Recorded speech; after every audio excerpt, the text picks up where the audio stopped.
Hallelujah, hallelujah, प्रभु की स्तुति हो। आइए, आज अक्सर हम लोग ये जानना चाहते हैं कि आखिर परमेश्वर की आशीष हम पर उतरती कैसे, किस तरीके से वो परमेश्वर हमें आशीषित करता है।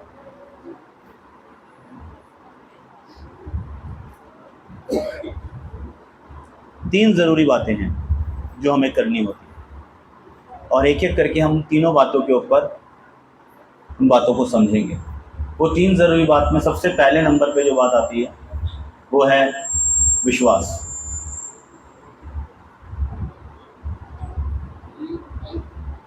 और फिर आज्ञाकारिता, ओबीडियंस, और तीसरे नंबर पर जो बात आती है वो है धीरज, पेशेंस।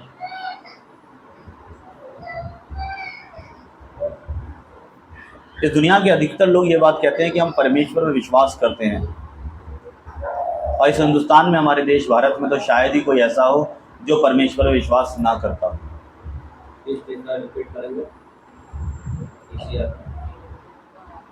धीरज।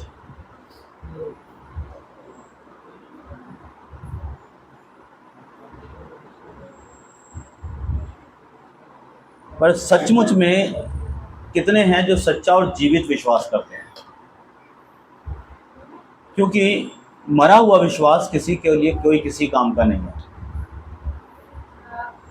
याकूब की पत्री में पहले ही उसने ये बात कही कि हम अगर परमेश्वर के कलाम को देखते हैं तो इब्रानियों 11 अध्याय उसके 6 पद में वो कहता है, विश्वास बिना परमेश्वर को प्रसन्न करना अनहोना है। बिना विश्वास के हम मसीही हो ही नहीं सकते, एक अच्छे विश्वासी हो ही नहीं सकते अगर हमारे अंदर विश्वास नहीं है। तो अगर कोई बिना विश्वास किए कहता है कि मैं मसीही हूँ, मैं क्रिश्चियन हूँ, या मैं यीशु मसीह पर विश्वास करता हूँ, तो वो एक आधारहीन बात है, उस बात का कोई अर्थ नहीं है। इफिसियों 2 अध्याय उसका 8 पद, इफिसियंस चैप्टर 2 वर्स 8, यहाँ लिखा है, क्योंकि विश्वास ही के द्वारा तुम अनुग्रह ही से तुम्हारा उद्धार हुआ, और यह तुम्हारी ओर से नहीं वरन परमेश्वर का दान है। विश्वास से ही उद्धार हुआ। उद्धार का जो आधार है वो विश्वास ही है, तो बेस जो है वो विश्वास है। मरकुस 16 अध्याय 16 पर, मार्क चैप्टर 16 वर्स 16, वहाँ लिखा है, जो विश्वास करे और बपतिस्मा ले उसी का उद्धार होगा, परंतु जो विश्वास ना करेगा वो दोषी ठहराया जाएगा।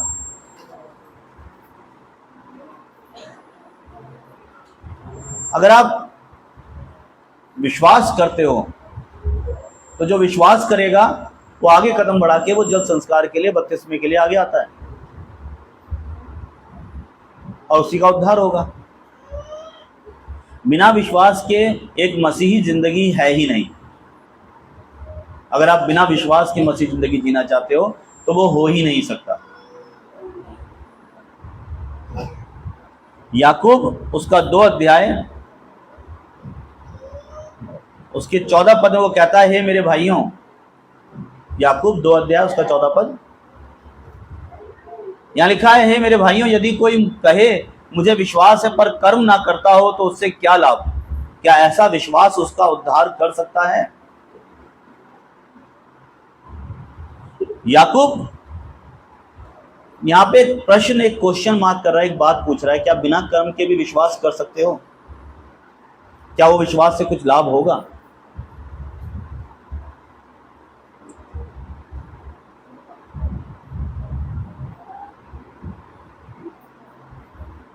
एक बार प्रभु यीशु मसीह एक रास्ते से जा रहे थे, और रास्ते में उन्हें भूख लगी तो उन्होंने अंजीर का पेड़ दिखा। इजराइल में एक फल होता है, उसका नाम अंजीर है, और बाइबल में भी इसका जिक्र है।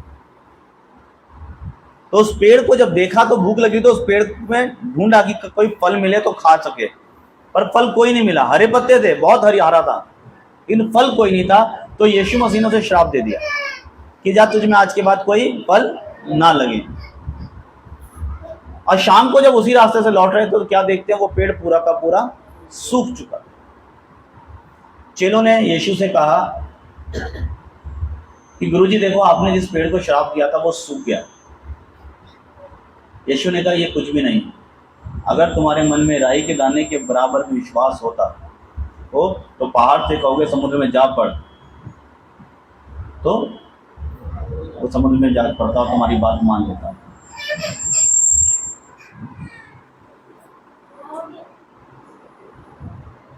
अक्सर लोग परमेश्वर के भवन में बैठे हैं, बहुत सारे लोग हैं, रविवार का दिन है, बहुत जगह चर्चेस लग रहे हैं, करोड़ों की संख्या में लोग, जैसे जैसे सूरज आगे बढ़ता जाएगा, आज रविवार के दिन बहुत जगह पे, हर जगह कलीसियाएं, चर्चेस लग रहे होंगे और करोड़ों अरबों लोग खुदा के कलाम को सुनने के लिए बैठे हैं। लेकिन उनमें से एक बहुत बड़ी भीड़ नीति वचन 26 अध्याय उसके 23 पद के समान है। नीति वचन 26 अध्याय उसका 23 पद, यहाँ लिखा है, जैसे कोई चांदी में पानी चढ़ाया हुआ मिट्टी का बर्तन हो, वैसे ही बुरे मन वाले के प्रेम भरे वचन होते हैं।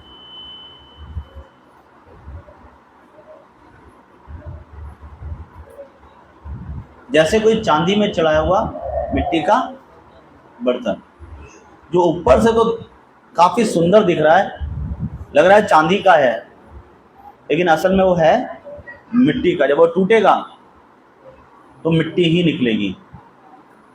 ऐसे ही बुरे मन वाले जब आपके साथ बैठते हैं और आपके साथ बैठकर प्यार भरी बातें करते हैं, पर असल में अंदर से वो जलने और तोड़ने वाले लोग हैं, बैर भाव है उनके अंदर। बहुत से लोग किसी की सफलता को देख के उसे बधाई देने तो आगे बढ़ते हैं, लेकिन अंदर ही अंदर उससे जल भी रहे होते हैं। वो खुद की तुलना करते हैं।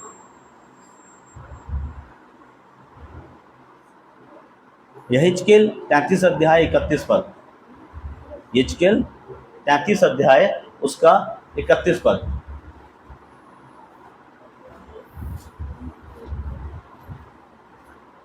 यहां लिखा है, हे वे मेरी प्रजा की नाई तेरे पास आते और मेरी प्रजा बनकर तेरे सामने बैठकर तेरे वचन सुनते हैं, परंतु उन पर चलते नहीं। मुंह से तो बहुत प्रेम दिखाते हैं, पर उनका मन लालच ही में लगा रहता है।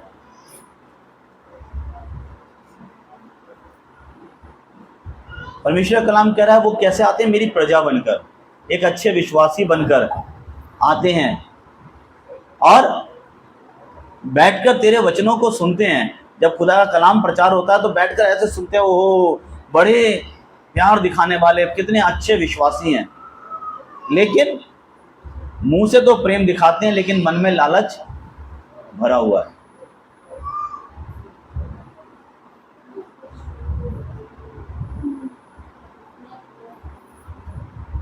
परमेश्वर हर बात को जानता है, आप उसे धोखा नहीं दे सकते। जब आप खुदा के भवन में आते हो सुनने के लिए खुदा के कलाम को, सवाल एक पूछो, क्या मैं सच में उस परमेश्वर से प्रेम करता हूं या मैं करती हूं? वो परमेश्वर आपके हृदय के दिल के हर बात को, हर हाल को जानता है। क्या करते हैं उस वक्त में जब कोई आपके खिलाफ कुछ काम कर दे? उसको प्यार से जवाब देते हैं या चिल्ला के पढ़ते हैं? क्या करते हैं उस घड़ी? क्या यीशु ने यही सिखाया? इसी व्यवहार के बारे में यीशु मसीह बात करता है।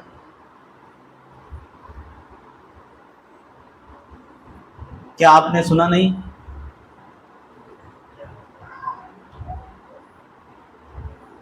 कि बाइबल कहती है कि मनुष्य के मुंह में जीवन और मृत्यु दोनों है, जो उसे इस्तेमाल में लाना जानता है वो उसका फल भोगता है। क्या हमने खुदा के कलाम को सुना नहीं है कि बाइबल कहती है कि तुम बुराई के बदले बुराई नहीं, बल्कि बुराई के बदले भलाई करो और बुराई को भलाई से जीत लो। तो यीशु मसीह कहते हैं तुम्हें किसी को हराना नहीं है, बल्कि उसको जीत लेना है अपने कामों से। तो हम अपने शत्रु को जवाब कैसे देते हैं? क्या हम उससे लड़ने के लिए चल पड़ते हैं? हम भी अपनी तलवार खींच लेते हैं, या हम उसकी हर एक कटाक्ष का, उसकी हर एक शब्दों का जवाब प्यार से देते हैं? हम दूसरे को हराना चाहते हैं या उसे जीत लेना चाहते हैं? तीतुस 1:16 तीतुस उसका 1:16 में लिखा है, वो कहता है, वे कहते हैं कि हम परमेश्वर को जानते हैं, पर अपने कामों से उसका इनकार करते हैं, क्योंकि वे घृणित और आज्ञा ना मानने वाले हैं और किसी अच्छे काम के योग्य नहीं। वो कहते तो हैं कि हम परमेश्वर को जानते हो, ये तो बहुत बड़े वाले विश्वासी हैं भाई। बहुत से ऐसे लोग हैं जो परमेश्वर के कलाम में से बातें कर सकते हैं, आपसे बैठकर आपके साथ बैठेंगे और बाइबल ऐसे ऐसे बोलेंगे आपके मुंह से, वचन आप उनके मुंह से ऐसे ऐसे सुन लोगे कि बड़े से बड़ा पास्टर भी एक बार को शर्मा जाए। वो कहेंगे हम खुदा को जानते हैं, यीशु को जानते हैं। अरे भाई, हमसे ज्यादा कौन जानता होगा? लेकिन उनके काम उनके मनों को प्रकट करते हैं, उनके कामों से पता चल जाता है, क्योंकि वो घृणित और आज्ञा ना मानने वाले हैं। वो परमेश्वर की आज्ञा का पालन करने वाले हैं ही नहीं। ठीक है, वैसे ही जैसा कि अक्सर हम लोग जानते हैं, हम लोग देखते हैं अक्सर कि घर में कुछ मेहमान आते हैं, और जब मेहमान आते हैं तो मेहमानों का व्यवहार माँ बाप से भी ज्यादा अच्छा होता है बच्चों के साथ। अगर मम्मी उसे डांट रही है तो तुरंत ताई जी, बुआ जी, चाची जी, चाचा जी, ताया जी, जो भी हैं, या पड़ोस के अंकल या आंटी, बड़े आके बच्चे का पक्ष लेते हैं। अरे नहीं नहीं नहीं नहीं दीदी, मारिए मत इसे। अरे भैया, उसे गोदी में उठा लिया, बच्चा रो रहा है, चुप हो जाओ, चल तू मेरे साथ आ जा। अब बच्चा एक बार को मन में सोच लेता है कि वाह वाह वाह वाह वाह, कितनी अच्छी आंटी है ये, मेरी मम्मी क्यों नहीं है? लेकिन जब वो चले जाते हैं, अभी गर्मियों की छुट्टी आ रही है, बहुत सारे लोग घर में मेहमान आएंगे, 15 दिन 20 दिन रुकेंगे। बच्चा तो समझ लेता है अरे वाह ये कितने अच्छे हैं, और कभी कभी ये माँ से भिड़ भी जाएगा, बाप से, वो अंकल को देखो, आंटी को, वो ज़्यादा प्यार करती है, और मन में एक मन बना लेता है कि मैं तो इन्हीं के साथ इनके घर में जाके रह लूँगा। लेकिन जब वो चले जाते हैं और 1 महीने के बाद बच्चा ही बीमार पड़ता है, आंटी जी को पता भी चल जाता है, चाची जी, ताई जी, जिनको पता भी चल जाता है कि बीमार है, फ़ोन करके भी कभी हाल नहीं पूछते। और अगर वो बच्चा उनके घर पे रुका हुआ बीमार पड़ जाता है तो क्या करते हैं? फटाक से फोन घुमाते हैं घर पे, भाई बीमार हो गया, आके ले जाओ। बहुत से लोग मुंह से तो कहते हैं कि हम परमेश्वर को जानते हैं और बड़ा प्यार दिखाते हैं खुदा पर। ऐसे हैं जैसे यीशु मसीह अगर सामने आ जाए तो अभी ये लोग कहेंगे प्रभु तू हट, हम तेरी जगह पे क्रूस पे चढ़ने को तैयार हैं। लेकिन उनका ये प्यार चांदी के मटके के समान है जो मिट्टी का बना है, वो ऊपरी दिखावा है बस, और कुछ नहीं। क्योंकि उनके कामों से पता चल रहा है कि वो कितना परमेश्वर से प्यार करने वाले हैं। अब ऐसा व्यक्ति का विश्वास कैसा होगा? क्या उस विश्वास से उसका उद्धार हो सकता है? चर्च की शुरुआत में कुछ लोग ज्यादा ही खुशकिस्मत निकले, लेट आए।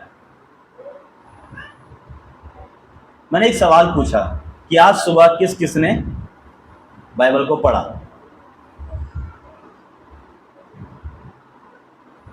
मैं चाहूंगा एक बार फिर उन लोगों के हाथ देखना जो पूरे चर्च में है, जो आज सुबह बाइबल पढ़कर आए थे, तो अपना हाथ खड़ा करें एक बार और। 1 2 3 4 5 6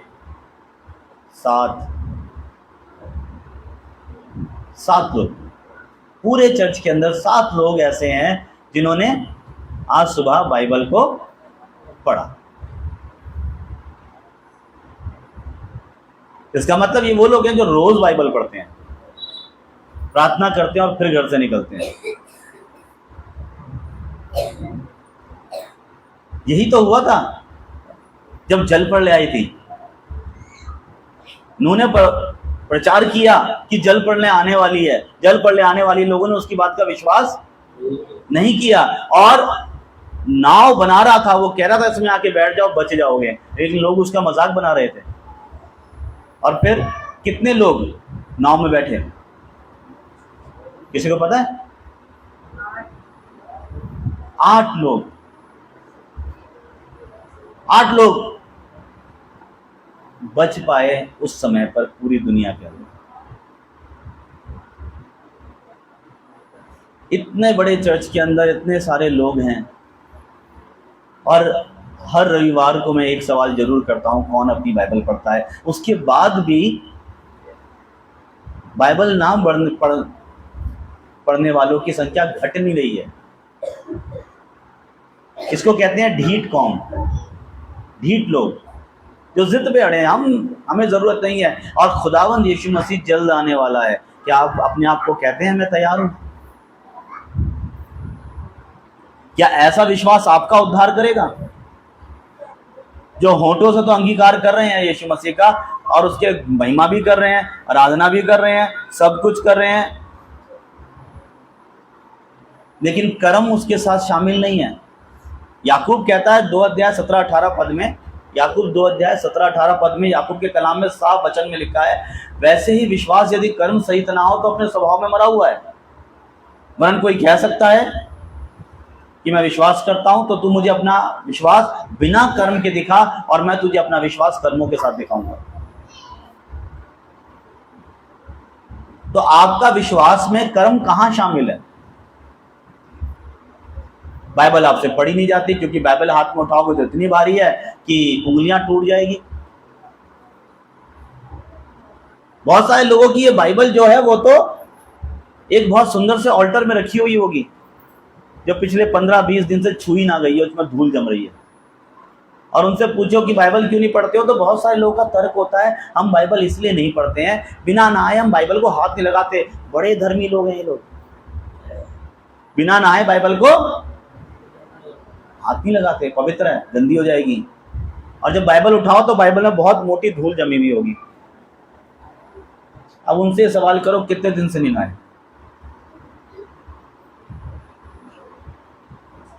क्या ऐसा विश्वास उनका उद्धार कर सकता है? बहुत सारे लोग सोचते हैं हम संडे चर्च आते हैं, संडे स्कूल में भी बैठते हैं, आराधना में भी हम वर्शिप करते हैं और ये सब कुछ कर रहे हैं, पर एक ये परंपरा बन गई है, एक रीति रिवाज बन गया है। प्रार्थना करना भी एक रीति रिवाज है, आराधना में खड़े होना रीति रिवाज, चर्च आना एक रीति रिवाज है, एक परंपरा का हिस्सा बन गया है, ड्यूटी सा बन गया है, करना पड़ेगा, दिल से नहीं है, आना पड़ेगा। नहीं तो अगले दिन सोमवार को ही पास्टर साहब चर्च घर पहुंच जाएंगे, पूछेंगे संडे चर्च में क्यों नहीं आए। लेकिन दिल से खुदा के भवन में आना कि आज मैं अपने प्रभु के भवन में जा रहा हूं, बाइबल उठा के दिल से पढ़ना कि आज मैं अपने पिता से बात करना चाहता हूं, घुटनों पे टेक कर दिल से प्रार्थना करना पिता की मैं परमेश्वर से बातें कर सकूं। बाइबल में 2 लोगों का जिक्र है, एक फरीसी और एक चुंगी लेने वाला। दोनों मंदिर में आए। पहले फरीसी ने हाथ उठा के दुआ करी। फरीसी जो उस समय के पंडित हुआ करते थे, उस समय के शास्त्री हुआ करते थे, जिनको बाइबल का ज्ञान था, वो वहां पे खड़ा हुआ है और हाथ उठा के प्रार्थना कर रहा है परमेश्वर के सामने, हे उद्धार करता, हे परमेश्वर ये देख, मैं सप्ताह में 2 दिन उपवास रखता हूं, मैं तो 4-4 घंटे प्रार्थना में बिता देता हूं, मैं दशमांश भी देता हूं, मैं दान भी करता हूं, मैं गरीबों को भी खिलाता हूं, मैं सब कुछ करता हूं मेरे प्रभु, मैं इस चुंगी लेने वाले के समान नहीं हूं। और दूसरा वो चुंगी लेने वाला जो परमेश्वर के पर हाथ उठा के अपनी आंखें में नहीं उठा रहा है और वो कह रहा है खुदा मैं सच में एक अनुग्रह, मैं एक पापी मनुष्य हूं, मुझ पर दया कर। और बाइबल कहती है ये चुंगी लेने वाला परमेश्वर की निगाह में धर्मी ठहरा। हालेलुया। जब मैं यहाँ आपसे बाइबल पढ़ने के विषय में बात करता हूँ, जब मैं यहाँ आपसे कहता हूँ बाइबल पढ़ना, तो मेरा मकसद है कि दिल से उठाकर कलाम को पढ़ना। जब मैं प्रार्थना का विषय करता हूँ तो मैं ये बात कहता हूँ कि आप घुटने जब टेके तो अपने कर्ता के आगे सर झुकाकर उससे प्रार्थना करें, दिल से उसके साथ बैठे, क्योंकि वो ऐसे ही व्यक्ति को चाहता है।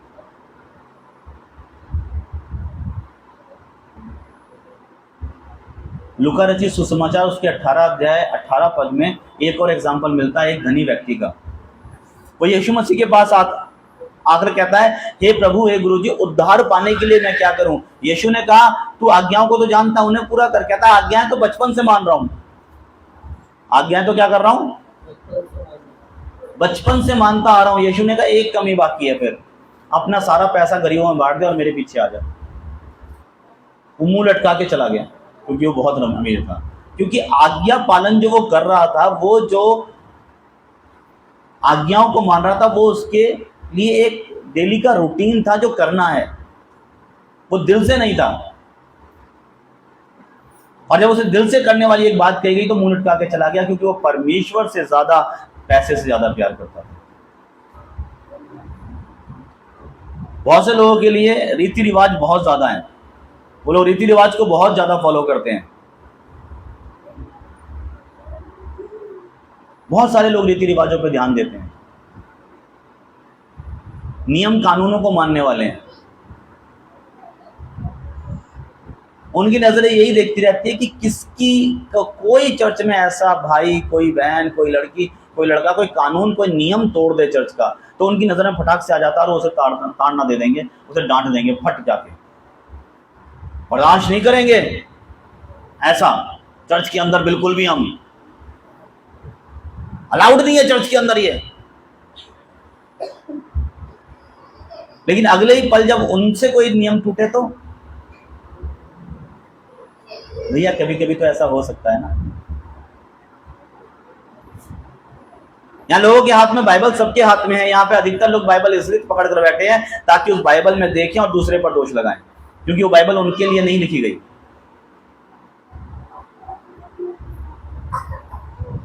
वो हमेशा से लिखी गई दूसरों पे दोष लगा सकें, ढूंढ सकें। परमेश्वर का कलाम कहता है कि ऐसा विश्वास तुम्हारा उद्धार कर सकता है। याकूब उसका 2 अध्याय 19-20 पद कहता है, तुझे विश्वास है कि एक ही परमेश्वर है, तू अच्छा करता है। दुष्ट आत्माएं भी विश्वास करते हैं और थरथराते हैं, लेकिन हे निकम्मे मनुष्य, क्या तू ये नहीं जानता कि कर्म बिना विश्वास व्यर्थ है? ये जरूरी है। और पौलुस एक बात कहता है, और उस बात ये है 1 कुरिन्थियों 13 अध्याय 1 से 3 पद में।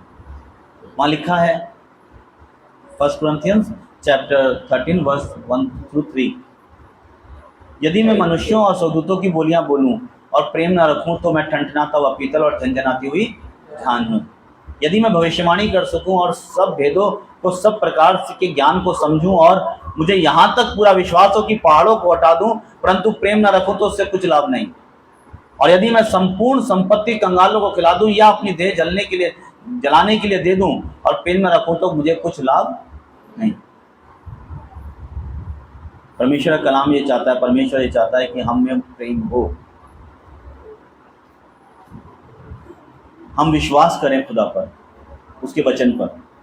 जब परमेश्वर के वचन पर आप विश्वास करते हो और विश्वास के साथ आगे बढ़ते हो, आपको पता है अगर परमेश्वर क्या, यीशु ने कहा है कोई तेरे एक गाल पर मारे तो अपना दूसरा उसकी तरफ फेर दे, आपको विश्वास है परमेश्वर यीशु ने कहा ऐसा करने के लिए, और आप विश्वास के साथ अपना गाल फेर देते हो, भाई मार ले दूसरे पर भी, क्योंकि लिखा है पलटा लेना और मैं ही बदला दूंगा। प्रभु कहता है उनके लिए प्रार्थना करो। आपको विश्वास है खुदा ने कहा ऐसा, हम उनके लिए प्रार्थना करेंगे। जो परमेश्वर ने कहा है बस हम वही करेंगे, उसके आगे हम कुछ नहीं करेंगे। इब्राहिम ने भी परमेश्वर विश्वास किया, क्योंकि वो जानता था कि जो परमेश्वर कह रहा है ऐसे कुर्बान कर दे अपने बेटे को मेरे लिए, और उसने इसी बेटे को आशीषित भी किया है कि इसी से मेरे पूरे वंश को बढ़ाएगा। उसे विश्वास था उसके वचनों पर, वो चल पड़ा परमेश्वर पर विश्वास करके। क्या आप खुदा के कलाम पर विश्वास के साथ आज्ञाकारिता में आगे चलने को तैयार हैं? क्या आप एक छोटे बच्चे के समान प्रार्थना कर सकते हैं?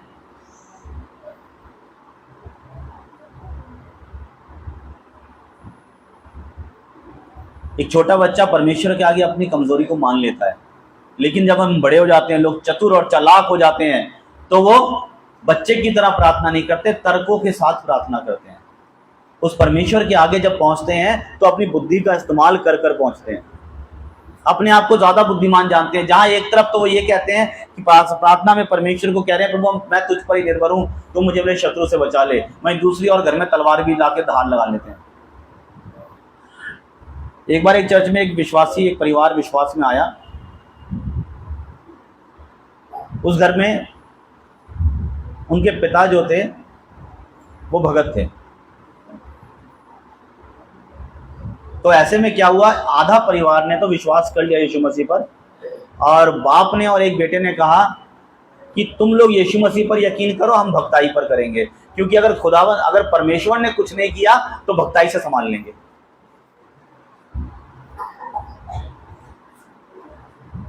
और जब मुश्किलें आई, परेशानियां आई, तो एक समय तक तो वो इंतजार करते रहे। उसके बाद वो कहते हैं अब हम भक्ताई से काम चलाएंगे। प्रभु ने अब कुछ नहीं करा, अब हम भक्ताई करेंगे, हम भूत प्रेतों के थ्रू करेंगे। उस भाई की जब उनकी मिसेस बीमार पड़ी और तबीयत बहुत ज्यादा खराब थी, और वहां पता चला कि उनका दिल जो है जरूरत से ज्यादा बड़ा हो गया है।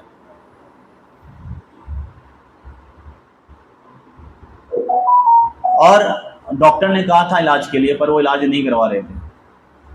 और जब ज्यादा तबीयत बिगड़ गई, उनकी दर्द उठना शुरू हो गया, ऐसे में जब हम प्रार्थना कर रहे हैं, परमेश्वर से दुआ में लगे पड़े हैं, और वो देख कह रहे हैं इससे कुछ फर्क नहीं पड़ रहा है, अरे क्या करें क्या करें। इतने में उनके पतिदेव मेरे पास आके कहते हैं हाथ जोड़कर, भाई साहब आप आज्ञा दो तो मैं अभी ठीक कर दूंगा। मैंने कहा कैसे कर दोगे भैया, हम प्रार्थना कर तो रहे हैं परमेश्वर से। नहीं नहीं नहीं, आप कहो तो। ये ना आपको पता नहीं है ये क्या है, ये बीमारी नहीं है, ये ऊपरी चक्कर है। अच्छा अभी हो जाएगा ठीक, आप कह दो बस एक बारी। मैंने प्रार्थना करी, मैंने प्रभु अब आगे तेरे हाथों में सौंप रहा हूं, मैं जो मर्जी आपकी कर लो। वो थोड़ी देर में ऐसा उस व्यक्ति का रूप बदला, बड़ा भयंकर तरीके से वो जानवर सा बन गया, और जाके पहुंचा और जोर से काटा, पेट में काट के साइड करके, और जाके पड़ गया कोने में। और जैसे ही साइड में सब कुछ कर कर आके पड़ा, तो मुंह से उसके मैंने सुना कह रहा, प्रभु मुझे माफ कर दे, प्रभु मुझे माफ कर, मेरे से गलती हो गई। और अगले ही क्षण उसी रात उसकी बीवी की डेथ हो गई, क्योंकि वो तर्क के साथ आज्ञा पालन कर रहे थे, वो चीजों को देखकर कह रहे थे। वो एक छोटे बच्चे के समान, जैसे एक छोटा बच्चा अपने पिता पर विश्वास करता है, अगर किसी का छोटा बच्चा है और वो उसको एक ऊंचे पे खड़ा करके उसका पिता क्या कूद जा,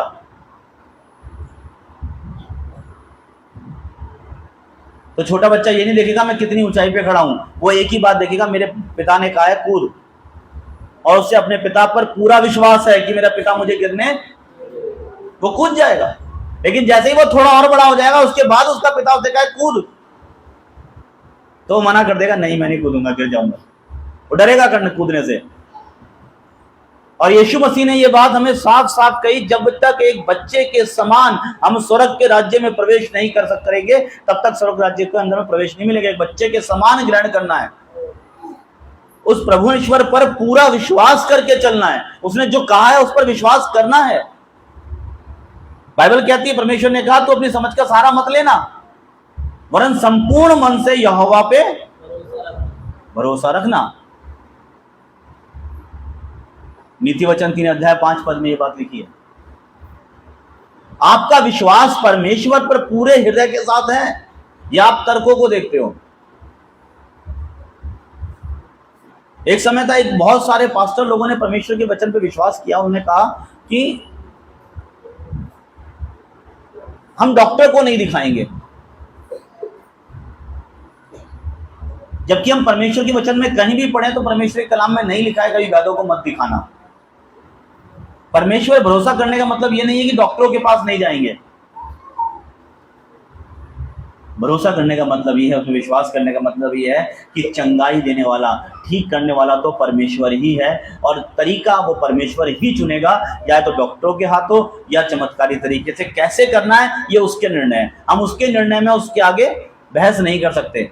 परमेश्वर तूने उसको चंगाई दी थी, मुझे भी वैसे ही चंगाई दे दे, क्यों? ऐसा हो क्या सकता है? उसको मिली थी, आप सही कह रहे, परमेश्वर ने उसे शिफा दी, पर क्या आपका विश्वास उस लेवल पर उसी के समान है या नहीं?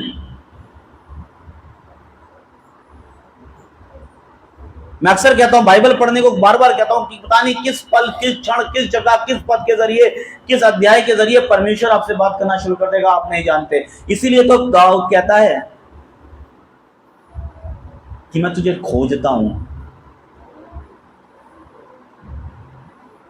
तो कहता है मैं तुझे शाम ढले मैं तुझे याद करता हूं, हर रोज सुबह तुझे मेरी वाणी सुनाई देगी, मैं तुझे ढूंढूंगा। उसे ढूंढने का मतलब क्या है? जब हम वचन पढ़ रहे होते हैं तो क्या मतलब है? मैं तुझे खोज रहा हूं। जब मैं ये वचन पढ़ता हूं, बाइबल पढ़ता हूं खोल के मेरे प्रभु, तो मैं तुझे खोज रहा हूं, तो मुझे इसमें मिलेगा, और वो परमेश्वर आपसे इस वचन के जरिए बात करेगा। और कब करेगा, कैसे करेगा, ये निर्णय तो उसका है, लेकिन आप उसे ढूंढना मत बंद कीजिए। आप उसे ढूंढते नहीं हो और उस कहते हो कि वो मुझे मिलता नहीं, आपका दिल उसके दिल पास है ही नहीं।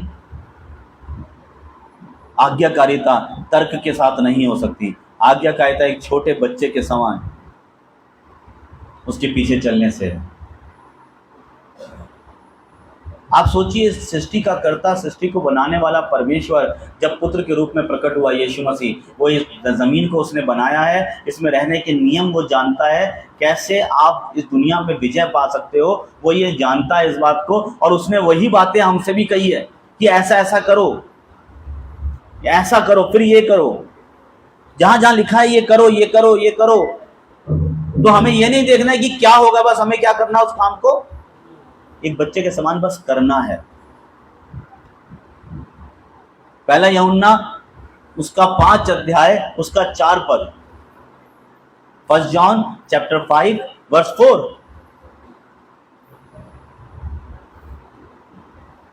पहला यूहन्ना 5 अध्याय उसका 4 पद, यहां लिखा हुआ है कि वह विजय जिससे संसार पर जय प्राप्त होती है हमारा विश्वास है। और वचन में जो संसार की व्याख्या लिखी गई है वहां पर यह है, पहला यूहन्ना 2 अध्याय 16 पद कहता है कि शरीर की अभिलाषा, आंखों की लालसा और जीविका घमंड के रूप में की गई है। बहुत से लोगों को अपने आप पर बड़ा घमंड है, मैं बहुत सुंदर हूं। उनका 24 घंटे में से कम 4 घंटे तो आईने के सामने बीत जाते हैं खुद को निहारते हुए। बड़ा घमंड है शरीर पर, आंखों की लालसा, हो क्या क्या देखना है। एक बार मोबाइल हाथ में आ जाए उसके बाद कम से कम 2 घंटे तक मोबाइल नहीं छूटेगा, देखते रहेंगे, देखते रहेंगे, कुछ ना कुछ चलता रहेगा।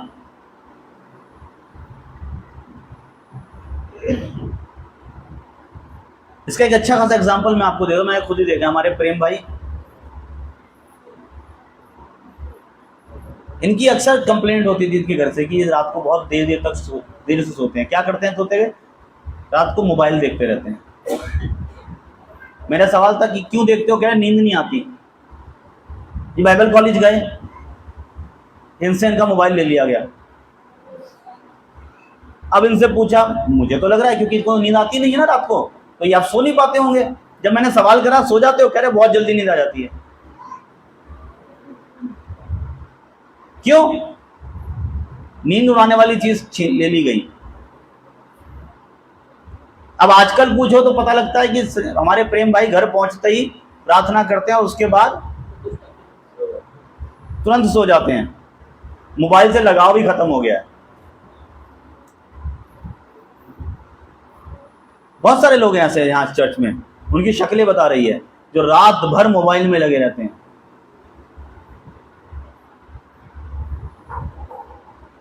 आंखों की लालसा, जीविका का घमंड, सैलरी मेरी बहुत अच्छी है, मैं बहुत पैसा कमाता हूं, ये सब के सब नाश हो रहे हैं।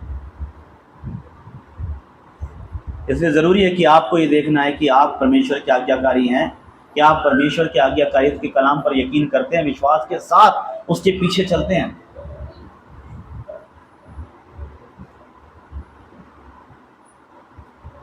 जब आप परमेश्वर पे विश्वास करते हो और उसकी आज्ञा का पालन करने के लिए चल पड़ते हो, जैसा वो कह रहा है वैसा वैसा करते चले जाते हो, इस विश्वास के साथ कि परमेश्वर मुझे आशीषित करेगा, और वो परमेश्वर आपको हर जंग में जिता देगा। हालेलुया। परमेश्वर आपको कुछ बनाना चाहता है, वो आपके ऊपर काम कर रहा है। मैंने पिछले संडे मटके की कहानी बताई थी आपको, एक मिट्टी की। वो मिट्टी ने देखा कि औरत आई है, मटका लेके सर पर चली आ रही है। मिट्टी की इच्छा हुई कि मैं भी अब मटका बनना चाहती हूं, कि लोग मुझे कहां उठा लें, अपने अपने सर पर रखें। उस मिट्टी ने प्रार्थना करी, जैसे आप करते हो, प्रभु मुझको बना, मुझको उठा।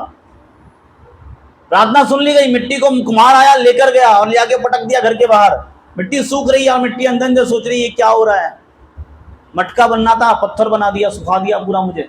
इससे अच्छा तो कम से कम नरम तो थी नदी के किनारे। उसके बाद नंबर आया, मिट्टी को उठाया कुमार ने, डाला अपने इमाम दस्ते में जिससे वो कूटता है, और दे मुसल पे मुसल पड़ रहे हैं उसके ऊपर, उसे बारीक करा जा रहा है। मिट्टी तो सोच रही थी कि मैं क्या बनना चाहती थी, मटका बनना था, यहाँ पे कूटा जा रहा है, बारीक करा जा रहा है। अब मिट्टी को ले जाके छाना जा रहा है, उसमें से उसके कंकड़ पत्थर निकाले जा रहे हैं। फिर मिट्टी को बारीक करके रख दिया गया। अब मिट्टी ने प्रार्थना क्या करी थी, क्या बनना है, मटका बनना है, जिसे लोग कहां उठाएं, सर पर उठा लें। और प्रोसेस का नहीं पता था कि एक प्रोसेस भी है। अब मिट्टी को गीला करके गूंदा जा रहा है, पैरों से रौंद रहा है कुमार, और मिट्टी को तकलीफ हो रही है। नदी के किनारे तो कभी कभार लोग रौंद के जाते थे, तो कुमार ने घंटों से रौंदे ही चला जा रहा है, ये क्या हो रहा है मेरे साथ। उसके बाद मिट्टी को लिया और उसको चाक पर रखा। वो पहली बार चाक पर गई। अब लगा ये कुम्हार मुझे मटका बनाएगा, हाँ बनाएगा, पर उससे पहले उसने चाक को घुमा दिया, गोल गोल तेज घुमा दिया। मिट्टी घूम रही है, उसे चक्कर आ रहे हैं। अब वो घुमा घुमा के, अब वो कुम्हार उसे आकार दे रहा है और एक मटका बना दिया। और जब मटका बन गया, मिट्टी ने कहा हाँ मैं मटके की शेप में आ गई, अब तो मजा आ गया, मैं सुखा दिया जाएगा मुझको और लोग सर पे उठाएंगे। लेकिन आखिरी प्रोसेस सबसे खतरनाक वाला, उसे ले जाके भट्टी में डाल दिया और वहां पे जलाया, और वो मिट्टी परेशान है। अब ये क्या हो गया, ये क्या हो रहा है। अब आप इस चीज को सोचिए अपने जीवन से। याकूब उसका 1 अध्याय उसके 4 पद पढ़िए। कोई एक जना आशी को बुलाइए, आशी पढ़ेगी।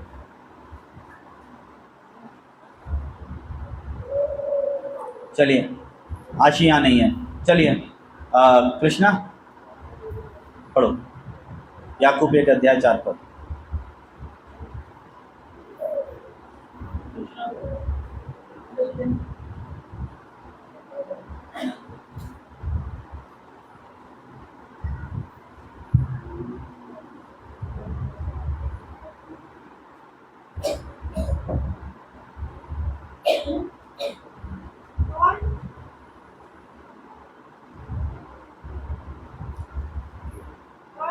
पहले एक उठाओ ऊपर।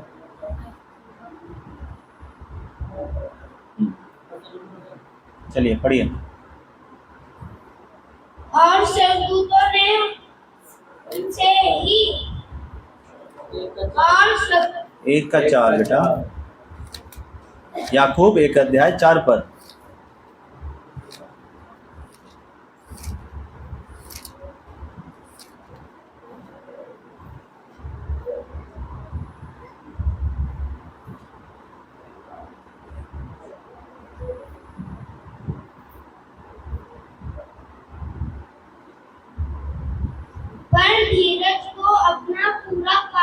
करने दो कि तुम पूरे और सिद्ध हो जाओ और तुमने किसी बात की घटी ना रखो। हालेलुया।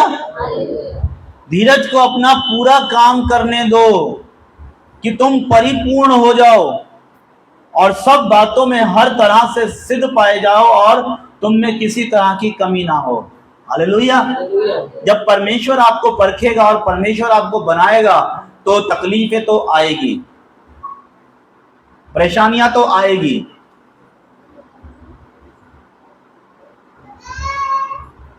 जब हमारे संतोष भाई अपनी गवाही बताए थे किस तरह से लोग उन्हें परेशान कर रहे हैं, पहले घर के आगे आगे खड़े हो गए, चिल्लाने लगे, जोर जोर से नारे लगा रहे हैं। फिर उसके बाद जब उनसे कुछ नहीं हुआ तो उनका सब्र, इनका धीरज देख रहे हैं पर उनका सब्र नहीं हो रहा है। वो आए और आके अब बाहर बुला के धमकियां दे रहे हैं। बाइबल कह रही है धीरज को अपना काम करने दो। आपने प्रार्थना करी मिट्टी के समान मुझको बना, मुझ पे अपना काम कर। प्रभु कह रहा है ठीक है, तैयार है? हाँ मैं तैयार हूं। यीशु मसीह, यीशु नासरत, नासरत का यीशु, यीशु नासरी मसीही बना कब? जब वो क्रूस की उस मौत से होके निकला। हालेलुया। यीशु मसीह को पता था वो क्यों आया है। वो मसीही था, उसका मसा होना जरूरी था, उसे कुचला जाना जरूरी था। वो जानता था, उसे हमारे गुनाहों की कीमत जो चुकानी थी वो जानता था कैसे चुकानी होगी, वो तैयार था। आज जब हम उसे अपना प्रभु कह के पुकारते हैं, अपना उद्धारकर्ता कह के पुकारते हैं, तो उसके लिए, उस हमारे गुनाहों की माफी के लिए, उन सब के लिए उसने एक कीमत को चुकाया। जब आप कहते हो कि खुदा मुझको आशीष कर, मेरे जीवन में तू अपना काम कर, प्रभु मुझे बना, परमेश्वर कहता है कीमत चुकाने को तैयार है। आप कहते हो मैं तैयार हूं, और परमेश्वर ऐसे लोगों को अलाउ कर देता है, अनुमति दे देता है वो आपके ऊपर अपना काम करें। परमेश्वर का बनाने का काम बहुत अलग है। ऐसे लोग आएंगे आपके पास जो आपको सताएंगे, आपको परेशान करेंगे, आपके धीरज की परीक्षा होगी। वो देखेंगे कि क्या आप विचलित होगे या आप डटकर खड़े रहोगे। लेकिन घबराना नहीं है, क्योंकि जीत आपकी होनी है। हालेलुया। क्योंकि प्रभु यीशु ने संसार को पहले ही जीत लिया है। प्रभु की स्तुति हो। गिदोन, जब हम न्यायियों की किताब देखेंगे उसका 7 अध्याय में,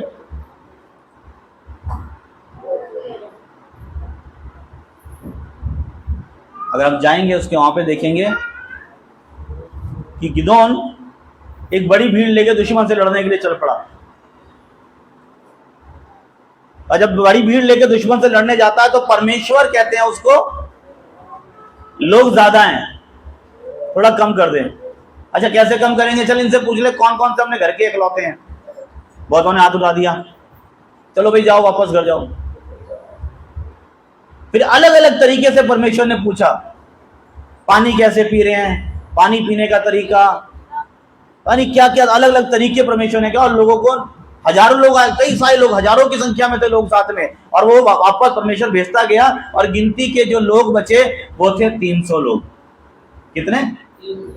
अब 300 लोग परमेश्वर कह रहा है अब इनसे मैं तेरे को जीत दिला दूंगा। और सामने दुश्मन हजारों की संख्या। यहां पर गिदोन के धीरज की परीक्षा हुई। क्या वो परमेश्वर भरोसा रखेगा? लेकिन गिदोन ने अपने उन 300 लोगों के जरिए मिद्यानियों का, तमाम तरह के उनके हिमायतियों का 32 किलोमीटर तक पीछा करके मारा। हालेलुया। क्योंकि उनका भरोसा खुदा पे था। परमेश्वर आपको हारने नहीं देगा, लेकिन हाँ धीरज परमेश्वर आपका बढ़ा रहा है। जब आप कहते हो कि परमेश्वर मुझ पर अपना काम कर, तो परमेश्वर उस काम को करने के लिए तैयार हो जाता है। और जैसे ही आप अनुमति देते हो तो आपको उस मुसीबत का सामना करना परमेश्वर चाहता है आप सीखें।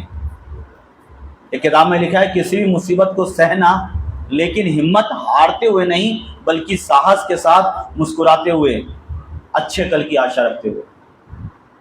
जब परेशानियां आए तो मुस्कुरा के अगर आप उनका सामना कर रहे हैं और आज्ञा का पालन कर रहे हैं विश्वास के साथ, यकीन जानिए आने वाला कल परमेश्वर आशीषें उड़ेलने को तैयार है। Hallelujah, hallelujah. ये जरूरी है। आपका दुश्मन से भी आपको प्यार करना है। जो व्यक्ति आपको गाली देके जा रहा है, आपको उसके लिए भी प्रार्थना करनी है। और ये इस दुनिया को बनाने वाले परमेश्वर ने हमसे कहा है कि ऐसा करो, ऐसा करो, यही करो तो जीवित रहोगे। करो ऐसा ही, क्योंकि तुम्हारी पहचान इस दुनिया में एक अलग तरीके से होनी चाहिए।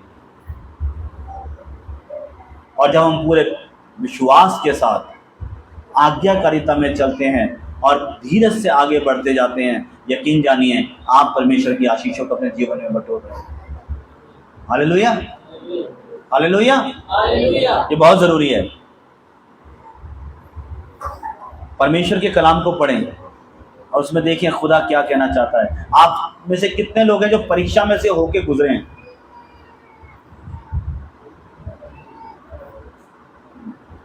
प्रभु की स्तुति हो। बहुत सारे लोग कह रहे हैं हम परीक्षा में से होके गुजरे हैं। यीशु मसीह की भी परीक्षा हुई, 40 दिन वो क्या रहा, भूखा रहा। और लिखा है जब परीक्षा के दिन पूरे हुए तब शैतान आकर उससे सवाल कर रहा है। जब आप परमेश्वर से प्रार्थना करोगे, हम एक गीत गाते हैं, चाक पर अपनी रख मुझे, रूप अपना जलाल का अपने। और जब आप ये प्रार्थना करते हैं मिट्टी के समान, और परमेश्वर कहता है ठीक है अब मैं बनाऊंगा, और वो तुम्हें गोदी उठाता है, अब एक प्रोसेस में डाल देता है। और जब आप प्रोसेस में जाते हो तो उस वक्त धीरज की जरूरत पड़ती है। हालेलुया। धीरज से खुदा को, उसकी आत्मा को कहो मैं तैयार हूं।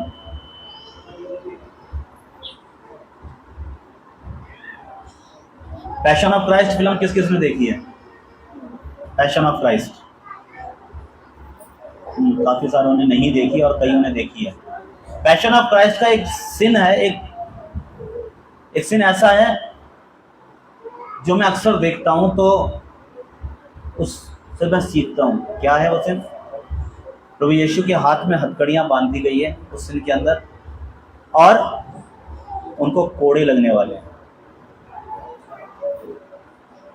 उनको कोड़े मारे जाने वाले हैं। और कोड़ा भी वो वाला कोड़ा नहीं, वो कोड़ा नहीं, साधारण कोड़ा जो अक्सर आप हिंदी फिल्मों में प्राण के हाथ में देखते हो, रोमी कोड़ा, जिसके आगे इस तरह से एक हुक लगा रहता है, जो जब बदन पर पड़ता है तो मांस को भी खींच लाता है। और वहां पे उस सीन के अंदर अगर हम देखें तो वहां क्या देखते हैं कि यीशु कह रहे हैं मैं तैयार हूं, आई एम रेडी, मैं तैयार हूं। और वो कोड़ा दिखाता है उसको, ऐसे करके देख ले, और वो कह रहे हैं मैं तैयार हूं, मैं रेडी हूं, इस कोड़े को खाने के लिए मैं तैयार हूं। और वो कोड़ा साधारण कोड़ा नहीं है। और एक सीन तो ऐसा है कि आपकी आंख से आंसू निकल आएगा जब वो कोड़ा पड़ता है तो पसली में फंस जाता है, और झटके से खींचता है तो वो एकदम से तड़प जाते हैं उस जगह पे। आप तैयार हैं? क्या आप तैयार हैं? आप कुछ बनना चाहते हैं? क्या आप तैयार हैं? क्योंकि परमेश्वर आप पर अपना काम करेगा, और इस सृष्टि को रचने वाला कुम्हार जब आपको बनाना शुरू करेगा तो वो एक प्रोसेस से गुजारेगा। Hallelujah, hallelujah. कीमत किसकी ज्यादा है, सोने की या कुंदन की? किसकी कीमत ज्यादा है? कुंदन की। हर व्यक्ति कुंदन बनना चाहता है, लेकिन कुंदन बनता कैसे? आग में तपाकर। अगर आप कुंदन बनना चाहते हो तो तैयारी कर लो, क्योंकि आग की भट्टी में भेजा जाएगा, क्योंकि कुंदन बनना है। और परमेश्वर का कलाम कहता है प्राण देने तक विश्वासी रहे, तब तुझे जीवन का मुकुट मिलेगा। हालेलुया। अक्सर हम लोग सोचते हैं मसीही जीवन बहुत मजे का जीवन है। अक्सर हम लोगों को देख के ऐसा अंदाजा लगा लेते हैं, अरे वाह, लेकिन हमें ये नहीं पता कि प्रोसेस से होके हर किसी को आना पड़ेगा। मैं अक्सर चर्च के लीडर से एक बात कहता हूं, आना तो तुमको भी उसी रास्ते से होगा जिससे मैं आया हूं। हो सकता है परीक्षाएं अलग अलग हों, लेकिन आना तो वहीं से ही है। बहुत से लोगों को सताव का सामना करना नहीं पड़ा होगा शायद मसीह के में आने के बाद, तो इसका मतलब ये मत सोचना कि करना पड़ेगा नहीं। अगर घर से सताव नहीं मिल रहा तो समझ लो तैयारी हो चुकी है, बाहर से सामना करना पड़ेगा। तब क्या करोगे? क्या धीरज को उसका काम करने दोगे? आयुब याद है, अपने देश का, उज देश का एक अच्छा अरबोपति आदमी, उसके बारे में शैतान ने उस परमेश्वर को उकसाने चल पड़ा। परमेश्वर ने उससे पूछा तूने देखा है आयुब को? शैतान वहां पे आया, डोलता डालता, नाचता गाता, अपना मस्ती में मस्त होता हुआ आ गया है। अब ये देखो उसे पिन कौन मार रहा है, कौन है जो उसको नाम बता रहा है, कौन दिखा रहा है रास्ता, कौन है उसमें, कौन है मुखबिर, कौन है? परमेश्वर उसे पूछ रहा है। आयुब को जानता है, देखा तूने आयुब को? उसके जितना खरा, उसके जितना मेरा भय मानने वाला इस पूरी पृथ्वी पर कोई भी नहीं है। शैतान चौड़ा हो गया, अच्छा तूने बाड़ा नहीं बांधा उसके चारों तरफ, मैं प्रवेश कैसे करूं उसके घर के अंदर? तूने तो सुरक्षा दी है उसे, एक काम कर, जरा बाड़ा हटा दे, एक बार अपनी सुरक्षा हटा और फिर देख वो तेरे मुंह पर तेरे को ना गाली बके। परमेश्वर ने कहा ठीक है, जा, हटाया। सब कुछ तेरा, शरीर नहीं छुएगा, प्राण नहीं लेगा। एक दिन में उस समय का करोड़पति रोड पर आ गया। एक दिन के अंदर सब कुछ छीन लिया, एक एक सिपाही को छोड़ा, एक एक नौकर को छोड़ा उसने हर बात को कहने के लिए। पहला बोल ही रहा है कि दूसरा आ गया, दूसरा बोल ही रहा है कि तीसरा आ गया, सारे के सारे बैल गधे वधे सब दुश्मन लुटा ले गए, सब मार दिया, मैं बचाऊं। दूसरा आ रहा है, बता रहा है तेरे बच्चे तक मर गए। आयुब गिरा, कपड़े फाड़े और एक ही बात बोली, परमेश्वर ने लिया, परमेश्वर ने दिया, उसका नाम धर्म। फिर पता नहीं कितने दिन के बाद हुआ ये काम कि फिर से शैतान परमेश्वर के सामने पहुंच गया और फिर परमेश्वर से कह रहा है, हाँ भाई आयुब को देखा है, तूने मुझे उकसाया कि मैं उसका नुकसान करूं, उसके बाद भी देख उसके जितना खरा और मेरा भय मानने वाला कोई नहीं है। शैतान फिर चौड़ा हो गया, अच्छा मनुष्य खाल के बदले खाल, प्राण के संति सब कुछ कर सकता है। अगर मौत पे आ जाए ना, उसके मरने पर आ जाए, गर्दन पे चक्कू आ जाए तो तुरंत इनकार कर देगा तेरा। परमेश्वर ने जा दिया उसका शरीर भी तेरे को, जा, उसका प्राण लेने का अधिकार नहीं है। सर से लेकर उसके पैर के तलवों तक इतने मोटे मोटे लिखा है कि फोड़े पैदा हो गए, ऐसे फोड़े हो गए कि वो राख पर बैठकर एक पत्थर के टुकड़े से खुजा रहा है अपनी टाइम का एक करोड़पति आदमी।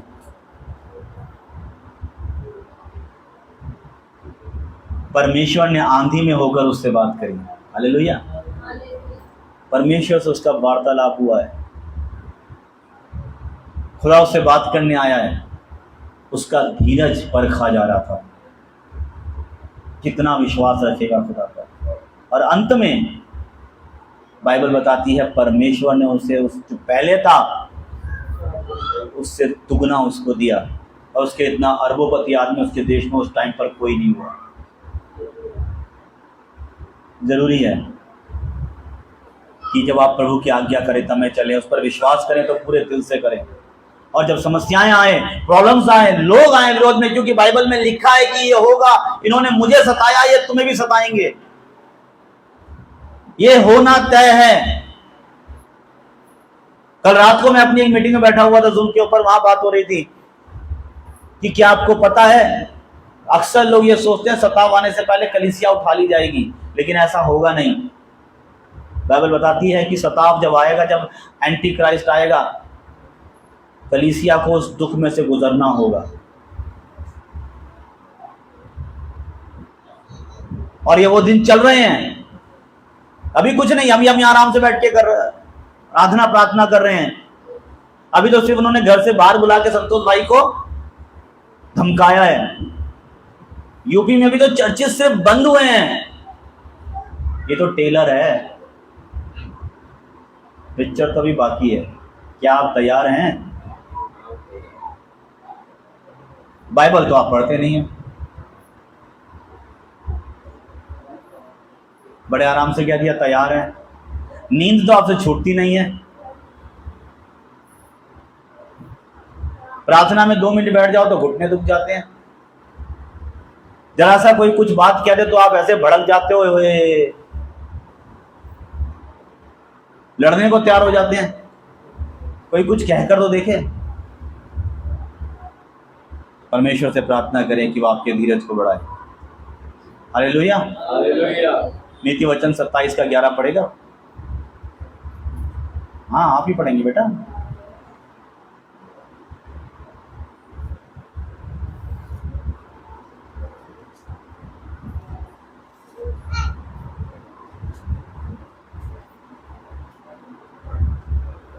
ये लो, ये लो।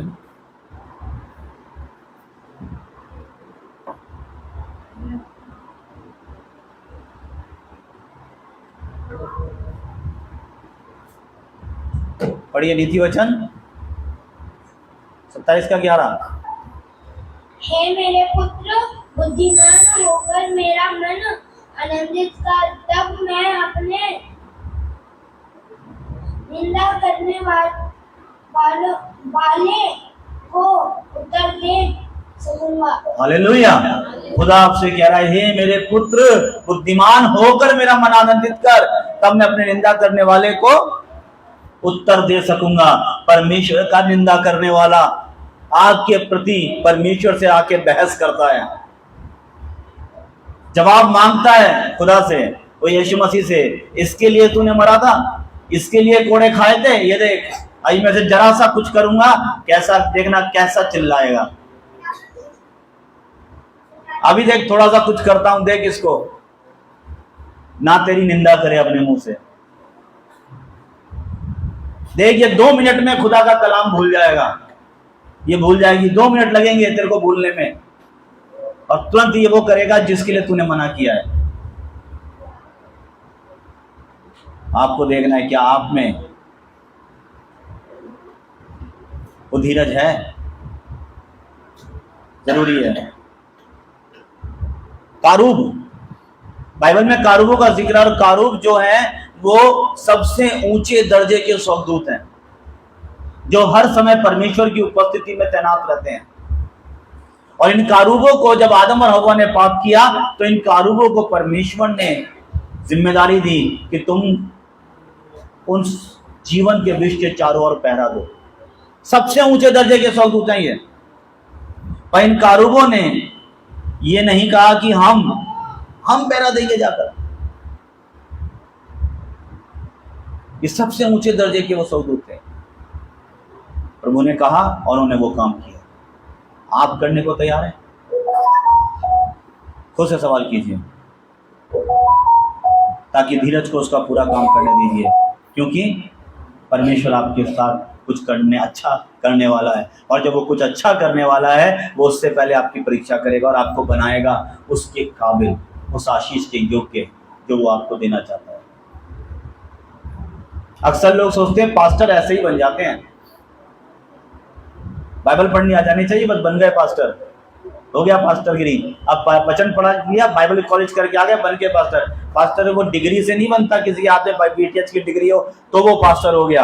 कोई पास्टर इसलिए नहीं बनता कि उसके पास बाइबल पढ़नी आ गई तो वो पास्टर हो गया। पर हर एक प्रभु के सच्चे सेवक को परीक्षा में से होके गुजरना ही पड़ता है। हालेलुया। तब जाके एक परमेश्वर का दास तैयार होता है।